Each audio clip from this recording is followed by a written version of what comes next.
for Pat, which is when do you cut, when don't you cut, and different things like that. So we can either jump into that or we can ask some questions. I have a question, and I don't know if Pat's going to discuss it or not, but I want to know when you use the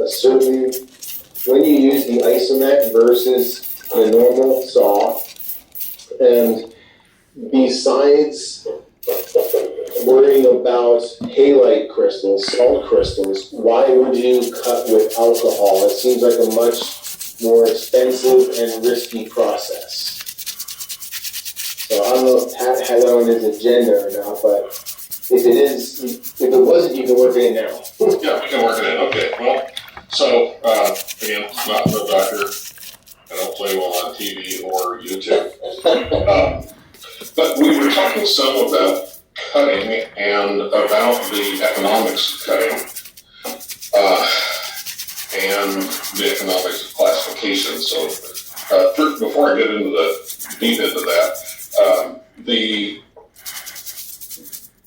cutting loss that I'm finding with a 25 thousandths thick 8-inch type 303 blade with cutting and lapping is right in the order of 30 to 32% for the last few cuts that I've made. So the blade is advertised as 25 thousandths thick. The kerf is actually 28 or 29 thousandths, and then you lose some thickness from lapping as well. And so that's reasonable for a rotary saw. But if you're in the 40 bucket gram sort of range or up, you definitely want to use an isomet or a diamond wire saw, something with a lot smaller kerf. The alcohol versus water is an interesting one, because I've been playing here recently. I've done all of the lapping in alcohol rather than water. So certainly for halite crystals, those are super turbo rare. So the odds of one of us coming across it are fairly small, but not zero. And the two little purple specks in the meteorite that I showed in show and tell there sure look like salt crystals, but I'm probably hallucinating because somebody was there was just one found, and I saw that.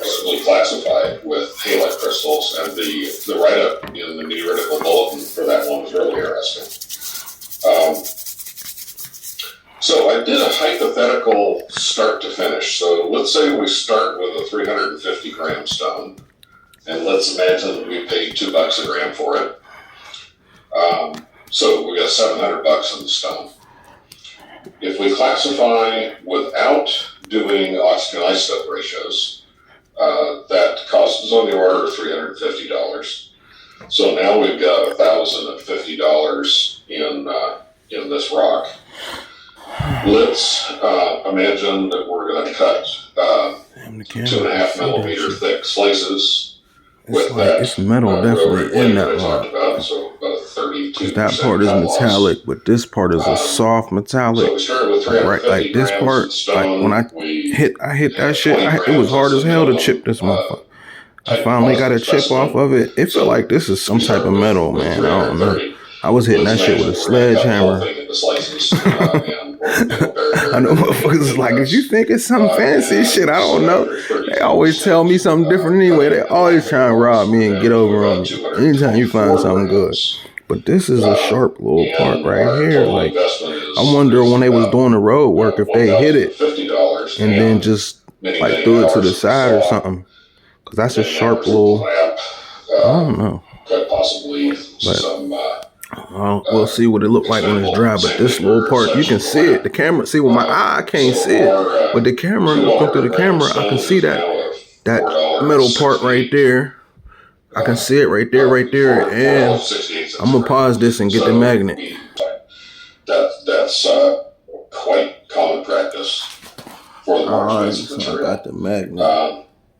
So It ain't strong though. If you're gonna The magnet's sticking to it. You see that? The magnet's sticking to it, but it still don't got a strong iron. Like I'll show you. Ooh, cool, right there. Nah. Yeah, see, all those little rust spots is like magnet. I mean, like some type of.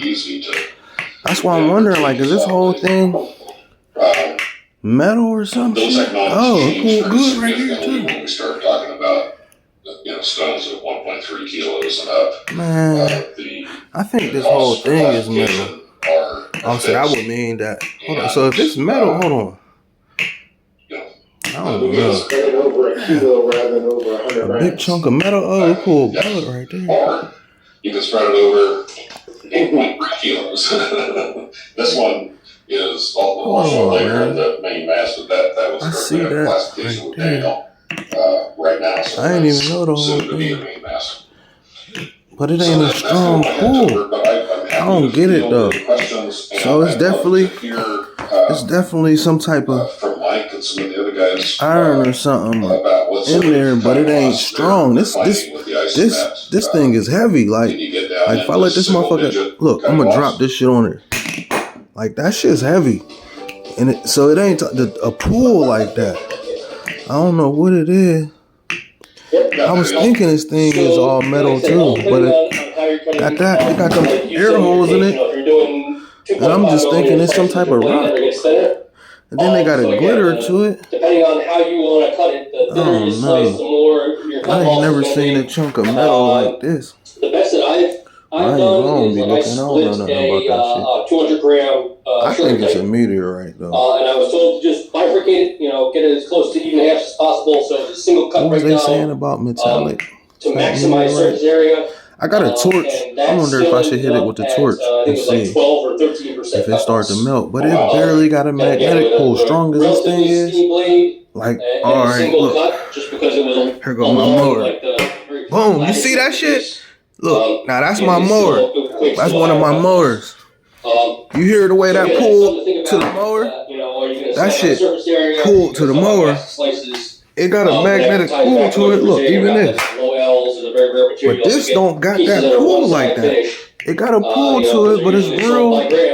It ain't a strong magnetic pull to it. Breaking point is the lap is typically where you lose. I find you lose. It's like it's barely holding on. See? Mass, with like having to lap more if you have a rough cut. So to me, it's so I don't get it, and you can see through the camera how like rust looking.